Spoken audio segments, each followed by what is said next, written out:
Hello students, welcome back to the channel biology with Poonam Lukhlania. आज इस video में हम पढ़ेंगे how to read research article in just 5 minute. सच में ये कोई स्कैम नहीं है। हम अगर जानते हैं कि हमें कौन कौन से स्टेप्स को फॉलो करना चाहिए तो हम किसी भी रिसर्च आर्टिकल को सिर्फ 5 मिनट में पढ़ सकते हैं। इस वीडियो को आगे बढ़ाने से पहले I would like to request you all kindly to subscribe the channel. Don't forget to press bell icon, जिससे कि आपको जो भी नई वीडियोस आएंगी तो उनके नोटिफिकेशंस मिलते रहेंगे।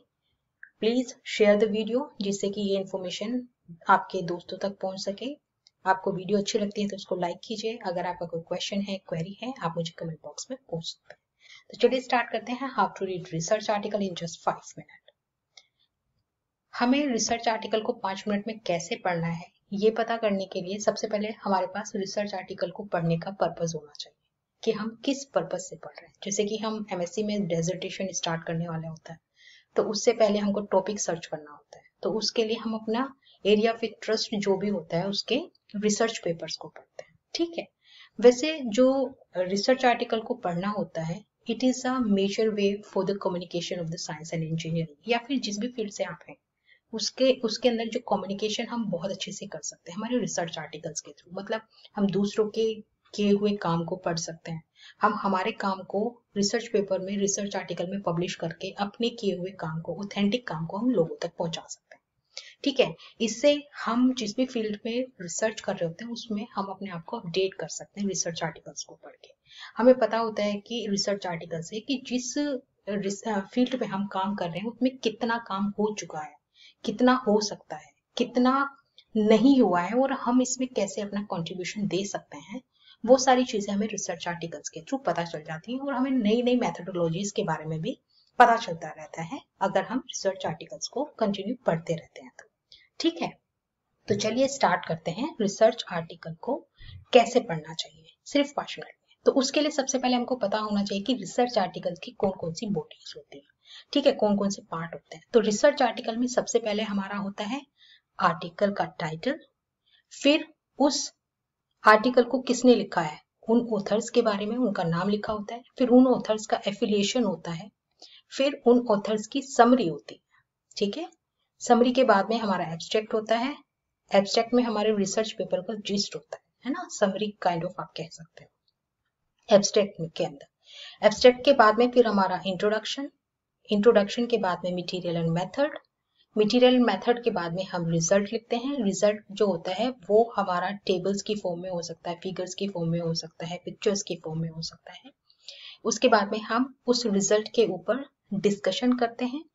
डिस्कशन के बाद में हमारा वर्क का कंक्लूजन होता है। कंक्लूजन के बाद में हम उन लोगों को एक्नॉलेज करते हैं जिन्होंने भी हमारे रिसर्च वर्क में हमको सपोर्ट की होती है। फिर हम इस रिसर्च पेपर में किस ऑथर का क्या कंट्रीब्यूशन है हम उसको डालते हैं। कुछ जर्नल्स इसको कंसीडर करते हैं, कुछ नहीं करते हैं। जहां पे आपसे पूछा जाए बता सकते हैं, नहीं पूछा गया तो कोई बात नहीं। फिर उसके बाद में हमारे होते हैं रेफरेंसेस। ठीक है, तो ये कुछ पॉइंट्स होते हैं जो कि रिसर्च आर्टिकल के अंदर होते हैं। अब इन्हीं पॉइंट्स में से हमको स्टेप बाय स्टेप पढ़ना है, जिससे कि हम एक रिसर्च आर्टिकल को 7-8 पेज के, 10-11 पेज के जो रिसर्च आर्टिकल है उसको हम 5 मिनट में कैसे पढ़ सकते हैं। उसके लिए हमको कुछ स्टेप्स को फॉलो करना होता है।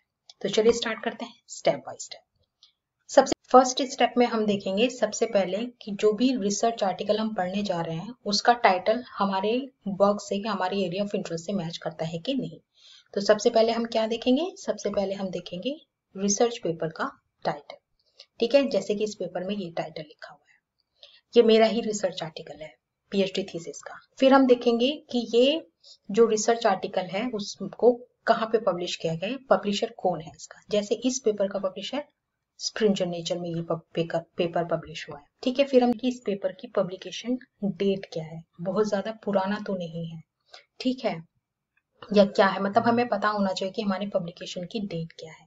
ठीक है, वो आर्टिकल में लिखी हुई होती है। जैसे कि यहाँ पर लिखा हुआ है कि पेपर को कब इन्होंने रिसीव किया, कब ये एक्सेप्ट हुआ और कब ये पब्लिश हुआ, ऑनलाइन या ऑफलाइन जैसे भी। उसके बाद में हम देखते हैं कि जो भी रिसर्च जर्नल है जिसमें हम अपना पेपर पढ़ रहे हैं वो पीयर रिव्यूड है कि नहीं है। अगर है तो ही हमें उसको रीड करना चाहिए। फिर हम देखते हैं कि हमारे ऑथर्स की डिटेल्स क्या है, ऑथर की डिटेल देखने से ये फायदा होता है कि अगर हमारे इंटरेस्ट का वर्क है या हमारे दिमाग में कोई क्वेरी है तो हम उसके थ्रू अपने ऑथर से कम्युनिकेट कर सकते हैं। हमें पता होना चाहिए कि हमारा जो जर्नल है वो मंथली है, क्वार्टरली है, ईयरली है, कैसा है। ठीक है, जब हम इस फर्स्ट स्टेप को बिल्कुल अच्छे तरीके से कर लेते हैं तभी हमें सेकंड स्टेप पे जाना चाहिए। अगर हम ये स्टेप को ठीक तरीके से नहीं समझ पाते हैं, नहीं पढ़ पाते हैं, तो हमें यहीं पे पेपर को रिजेक्ट कर देना चाहिए। तो इससे जो होता है हमारा पेपर की शॉर्टिंग हो जाती है। ठीक है, इससे हमें पता चल जाता है ये सारे पॉइंट्स अगर कोई भी जर्नल कवर कर रहा है दैट मीन्स हमारा जो रिसर्च पेपर है वो लेजिटिमेट है। ठीक है, वो वैध है, उसके अंदर कोई फेक वर्क नहीं है, कॉपी पेस्ट वाला वर्क नहीं है। ठीक है, ओरिजिनल वर्क इसके अंदर गया हुआ है। तो हमको ये जब कंफर्म हो जाता है तो तब हमें सेकेंड स्टेप पे आना चाहिए। सेकेंड स्टेप होता है हमें हमारे रिसर्च पेपर में जो कीवर्ड्स दिए हुए होते हैं उनको पढ़ना चाहिए। कीवर्ड्स जो होते हैं वो हमेशा एब्स्ट्रैक्ट के बाद दिए होते हैं, जैसे कि यहाँ पे ये कीवर्ड्स हमारे वर्क से मैच कर रहे हैं कि नहीं कर रहे हैं। अगर वो कीवर्ड्स हमारे वर्क से मैच कर रहे हैं तो फिर हमको देखना चाहिए कि इस पेपर में हेडिंग्स और सब हेडिंग्स क्या है। हेडिंग्स और सब हेडिंग्स को पढ़ने के बाद में हमें देखना चाहिए कि इसमें जो फिगर्स दी गई हैं, टेबल्स दी गई हैं, पिक्चर्स दी गई हैं वो ठीक से बनी हुई है कि नहीं है। ठीक है, उन सबको देखने के बाद में हमको देखना चाहिए कि जो भी हमने अभी तक कीवर्ड्स पढ़े हैं, हेडिंग सब हेडिंग्स पढ़ी हैं, उनकी फिगर्स देखी हैं, वहां पर जो भी चीजें ऐसी हैं जो कि हमको नहीं पता है, कुछ वर्ड्स हैं, सेंटेंसेस हैं जो कि हमें नहीं पता है, उनको हमको अंडरलाइन कर लेना चाहिए या फिर अपनी कॉपी में नोट कर लेना चाहिए। अगर हमको यहाँ तक एक सेटिस्फाइंग वर्क नजर आ रहा है, हमको लग रहा है कि हाँ ये एक ऑथेंटिक वर्क है, यहाँ पर सब चीजें बिल्कुल स्मूथली चल रही है, तब हमारे को सेकेंड स्टेप के बाद में थर्ड स्टेप पे पहुंचना चाहिए। ठीक है, अदरवाइज आप सेकेंड स्टेप पे भी यहाँ पे भी अपने पेपर को रिजेक्ट कर सकते हैं, तो यहाँ पे भी आपकी बहुत सारी शॉर्टिंग हो जाएगी। ठीक है, उसके बाद में हम जैसे कि हमारे रीडिंग्स रिसर्च पेपर की हेडिंग्स है, सब हेडिंग्स है, टेबल्स है ना, अंडरलाइन क्या क्या करना है वो ऐसे करना चाहिए। जैसे कि एक टेबल है, टेबल के अंदर हमको क्या क्या चीज दी हुई है उनका पूरा का पूरा नीचे लिखा हुआ होना चाहिए कि क्या चीज किस चीज को डिनोट कर रहा है ना, कैसा कुछ है, वो सारा कुछ हमारे पेपर में बिल्कुल अच्छे तरीके से लिखा हुआ है कि नहीं। जो ग्राफ बने हुए हैं, फिगर बनी हुई है, उसके अंदर जो जो चीज हमको दिखाई गई है वो नीचे साइटेशन में है उनका कि नहीं है, उनको ठीक तरीके से लिखा हुआ है कि नहीं। तो हमें ये टेबल्स को और फिगर्स वगैरह को ये सबको चेक करना चाहिए। इसको चेक करने के बाद में हमें अब आना चाहिए अपने नेक्स्ट स्टेप पे, जो कि है हमारा थर्ड स्टेप। अब हमको देखना चाहिए उसके एब्स्ट्रैक्ट को पढ़ना चाहिए। क्यों? क्योंकि एब्स्ट्रैक्ट जो होता है ना पूरे के पूरे पेपर की एक समरी होती है, जिसके अंदर हमें दिया हुआ होता है कि इस पेपर में किस ऑब्जेक्टिव को लेकर के काम किया गया है, उस ऑब्जेक्टिव को पूरा करने के लिए कौन से मेथड्स का इस्तेमाल किया गया है, उस मेथड्स के थ्रू कौन कौन से रिजल्ट आए हैं और हमारी इस पूरे के पूरे वर्क का कंक्लूजन क्या है।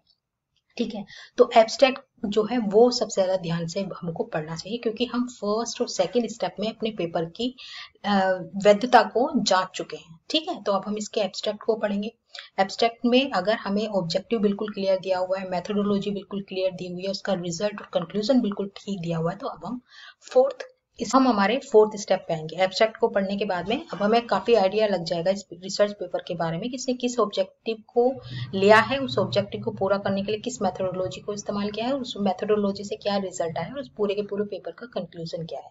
ये सारा कुछ पता होने के बाद में हमारे को फोर्थ स्टेप को फॉलो करना है, जिसमें कि हमें जो इंट्रोडक्शन का लास्ट पैराग्राफ होता है उसको रीड करना होता है। इंट्रोडक्शन का जो लास्ट पैरा होता है ना, उसके अंदर हमारे को दिया हुआ होता है बिल्कुल जो हमारा एम होता है वो डिटेल्ड और बिल्कुल फाइन होता है, फाइन दिया हुआ होता है, बिल्कुल डिटेल्ड और फाइन दिया हुआ होता है। सब चीजों की इन्फॉर्मेशन इसमें हमारे को बिल्कुल अच्छे तरीके से दी हुई होती है। तो फोर्थ स्टेप में हमको क्या करना होता है, इंट्रोडक्शन का लास्ट पैरा पढ़ना होता है। ठीक है, उस पैरे को पढ़ने के बाद में हमें जो भी रेफरेंसेस दिए हुए हैं उनको चेक करना होता है कि ऑथेंटिक रेफरेंसेस हमको दिए हुए हैं कि नहीं दिए हुए। ठीक है, उनको आप इंटरनेट पे जाकर के भी सर्च कर सकते हैं कि ये इससे रिलेटेड रेफरेंस है कि नहीं है, रेफरेंस जो लिखा हुआ है उसका सही तरीका लिखा हुआ है कि नहीं लिखा हुआ है। ठीक है, वो स्टैंडर्ड तरीके से स्टेप बाय स्टेप वो रेफरेंसेस को दिया हुआ है कि नहीं दिया हुआ है। ये देने के बाद में हम आते हैं हमारे फिफ्थ स्टेप पे, जिसमें कि अब हम पढ़ेंगे हमारे रिसर्च पेपर का कंक्लूजन। वहां पर हमको क्या कंक्लूजन दिया गया है। अब जो भी हमने टेबल्स, फिगर्स और प्लॉटेड ग्राफ देखे थे, अब हम देखेंगे इनका बिल्कुल सही तरीके से इंटरप्रिटेशन दिया हुआ है कि नहीं दिया हुआ है। मतलब ये ना हो कि ग्राफ और फिगर हमें किसी चीज की दी हुई है लेकिन इंटरप्रिटेशन किसी चीज का हो।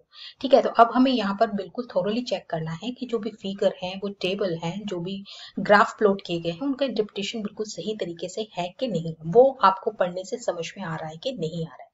अगर ये सारी कुछ चीजें फाइन है तो उसके अंदर आप जो भी आपको चीजें समझ में आए उनके नोट्स बनाओ। नोट्स बनाने के बाद में अब आप मेथोडोलॉजी के ऊपर जाओ और अब उसको डिटेल में मेथोडोलॉजी को पढ़ो।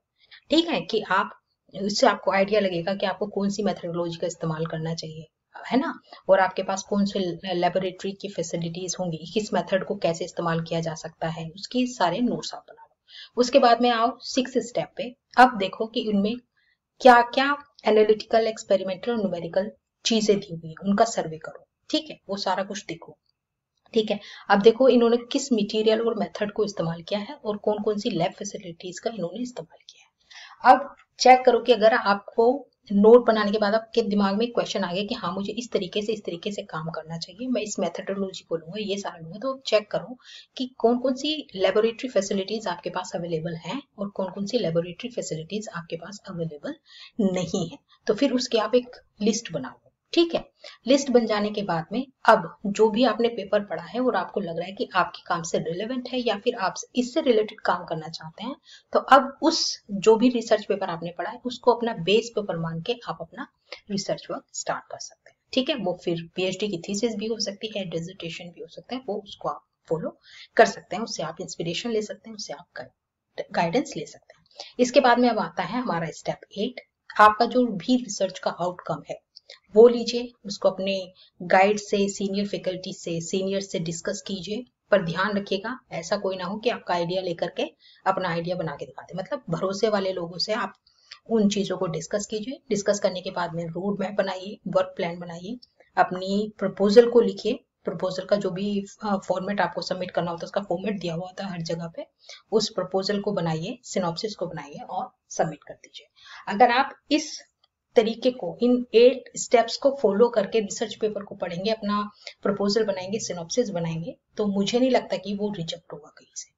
ठीक है, तो आई होप आज इस वीडियो में जितने भी 7-8 स्टेप मैंने बताए हैं how to read research paper और उनको क्यों पढ़ने की जरूरत होती है और हमें कैसे पढ़ना चाहिए, आपको समझ में आ गया होगा। अगर नहीं समझ में आया तो आप मुझे कमेंट बॉक्स में अपना क्वेश्चन लिख के भेज सकते हैं। ठीक है, तो thank you for watching, take care all, don't forget to subscribe channel, like and share the video. Bye.